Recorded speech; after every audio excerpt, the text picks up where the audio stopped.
Alarm bells went off when Vieux Fort fisherman Gavin Evans did not return from a fishing voyage Wednesday afternoon.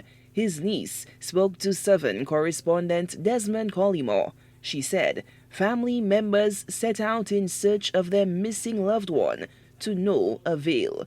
Police would later deliver the sad news of his drowning at around 7 p.m. Thursday.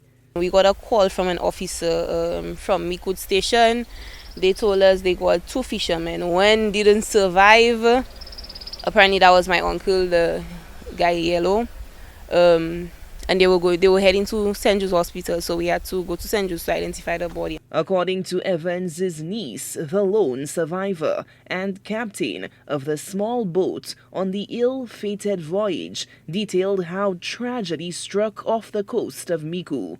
By his account, the vessel encountered difficulty and sank.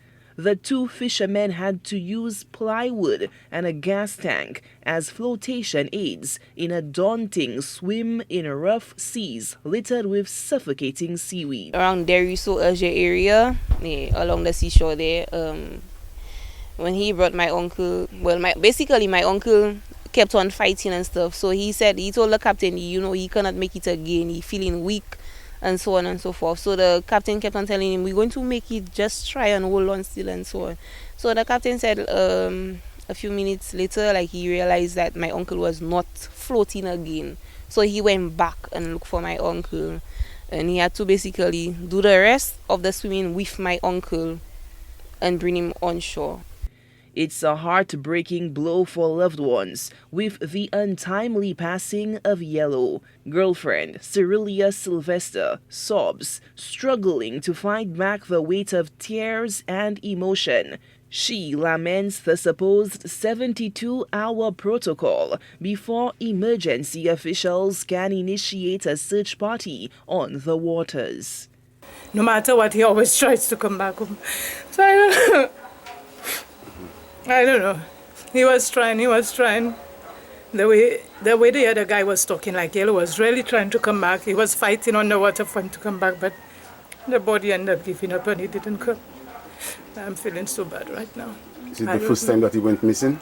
It's the second time. The first time was in St. Vincent, but that's the second time he went missing. But I don't know. Something could have been done. It's time for them to give up that 72 hours of searching for fishermen in that sea, because within that time the people could have been they could have died, they could have been far, they could have reached Jerusalem within that 72 hours. There was no search within that time, and then we were all waiting patiently by the pond. Nobody going and bring out no search rescue team. Nobody is going out and look for him. Where if they had gone and look for him on that side, they would have found him because he was drifting close to shore. The family has expressed appreciation to the captain for the retrieval of the body of their loved one. Reportedly, he refused to let his friend go, holding on to the remains against the strong currents to ensure the sea did not engulf him. Loved ones are said to be grateful that Evans can receive a proper send-off.